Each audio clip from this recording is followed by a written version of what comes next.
आज की बैठक का कोई खास उद्देश्य या किसी सोच के साथ नहीं। पार्लियामेंट का सत्र चल रहा है, चुनावी वर्ष है, निरंतरता में बैठकों का दौर अब चलेगा ही। उस क्रम में आज सब लोग एक साथ बैठ के आने वाले समय को लेकर, चुनाव को लेकर सरसरी तरीके से चर्चाओं की शुरुआत की जाएगी। चिराग, कई मुद्दों पर बात हो रही है। बात ये हो रही है कि क्या किन मुद्दों को लेकर जाएंगे चुनाव में।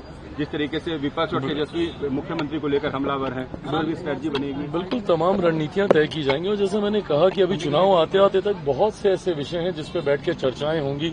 क्या रणनीति होगी चुनाव में, क्या किस सोच के साथ हम लोग जाएंगे, क्या क्या हमारे पॉइंट्स होंगे, सरकार की उपलब्धियां कैसे जनता के बीच रखी जाएंगी।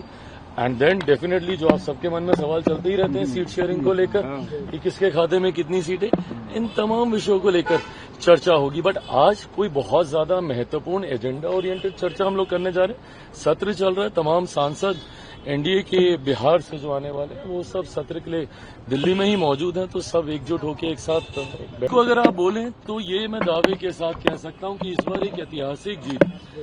मैंने बार बार इस बात को कहा, एक विनिंग कॉम्बिनेशन है हम लोग का, पांचों दल का जो अलायंस है, और इस अलायंस ने अपने आप को उपचुनाव में प्रूव किया है। 100% स्ट्राइक रेट रहा है हमारे तमाम एनडीए के प्रत्याशियों का।